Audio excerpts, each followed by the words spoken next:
Today, we're diving into a book that basically tells the entire story of us, Yuval Noah Harari's Sapiens. It's a massive story that hangs on three huge, game-changing revolutions, and it leaves us with one giant question about our future. So let's get right into it. So the book kicks off with this fantastic puzzle. I mean, for most of human history, we were just another animal, kind of minding our own business over in a corner of Africa. So how on earth did we get from there to here? How did this one pretty insignificant ape become the ruler of the entire planet? And here it is, Harari's core argument, right up front. It wasn't because we were the strongest or the fastest or had the sharpest teeth. The answer is surprisingly simple, but also incredibly profound. It was all because we learned how to tell stories. This was our first major leap forward. And it wasn't a revolution of tools or fire. Not at first, anyway. The most important revolution in our entire history happened right between our ears. So, what was so special about our brains? Well, for one, they're just incredibly expensive. An ape's brain, for example, uses about 8% of its body's energy when it's just resting. Ours? A staggering 25%. For nature to justify that kind of massive energy cost, this organ had to deliver a truly revolutionary advantage. And oh, it did. Around 70,000 years ago, something just clicked. Maybe it was a chance genetic mutation, we don't know for sure. But whatever it was, it triggered what Harari calls the cognitive revolution. And what that did was unlock an entirely new way of communicating. Harari puts it perfectly with this quote. You could never convince a monkey to give you a banana by promising him limitless bananas after death, in monkey heaven. You see, our new language wasn't just for describing reality, like, hey, there's a lion by the river. Its real power was in describing what isn't real. This ability to talk about things that don't physically exist, things like gods, nations, money, justice, this is what Harari calls fiction or imagined reality. And this became our species' secret weapon. It allowed us to cooperate and do it flexibly, not just in small family bands, but with millions of strangers who all believed in the same story. And don't think for a second that this is just ancient history. Our entire modern world is built on these shared fictions. A nation is just a story we all agree to believe in. A corporation like Apple or Google, it's really just a legal fiction. Money? Just pieces of paper or data that we've all collectively decided has value.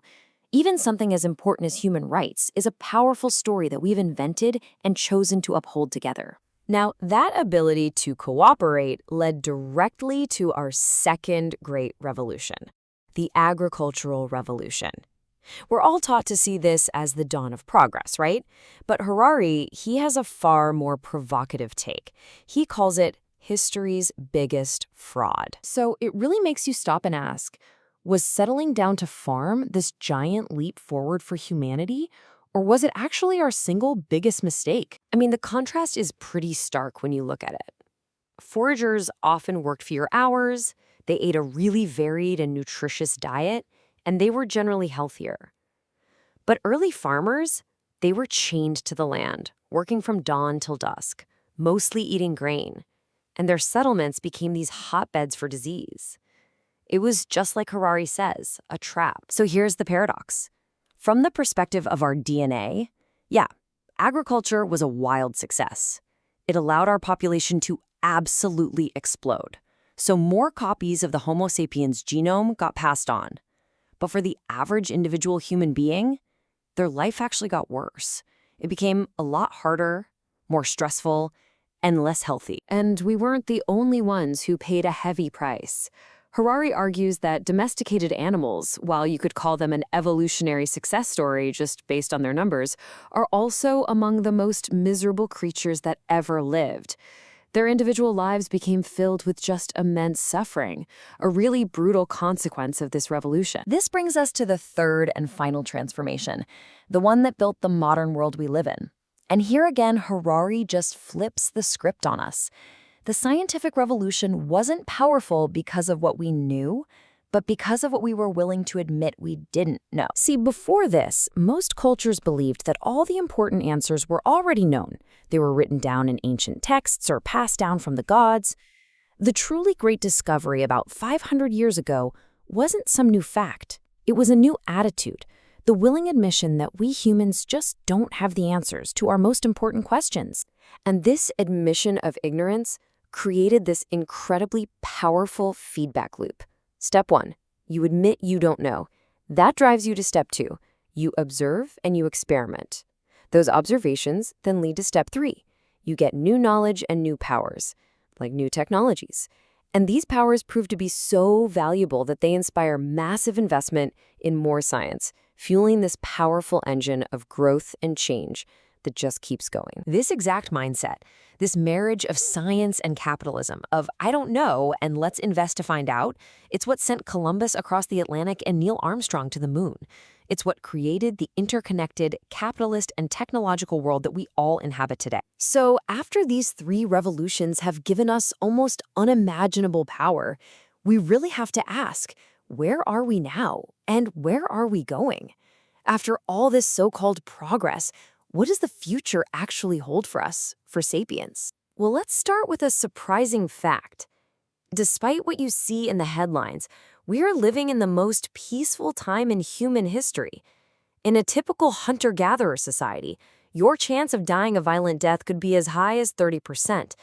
Today, that global figure, and that includes all wars and all crime, has fallen to around 7%. This decline is a huge, but often overlooked reality of our time. But here's the really big question mark. We're wealthier, we're healthier, we're safer than ever before, but are we any happier? Harari argues probably not. It seems our happiness is determined more by our expectations than our actual objective conditions. And in a world of advertising and social media, our expectations are constantly being inflated, which leaves a lot of us feeling pretty dissatisfied. And this leads us to the final frontier. For millennia, we've been bound by our biology. But now, through technologies like genetic engineering and bionic interfaces, we're starting to rewrite the rules of life itself. We are literally beginning to upgrade ourselves. This is a truly mind-bending thought. All through history, we have been reshaping the world around us. But now, for the very first time, we have the power to reshape ourselves. We're on the verge of becoming the architects of our own evolution, the first species with the power to engineer its own replacement. And so, this is where Sapiens leaves us.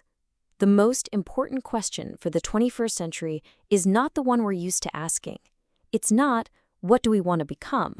It's a far more profound and honestly, more difficult question. What do we want to want? Our future, and maybe the future of life itself, could very well depend on how we answer that.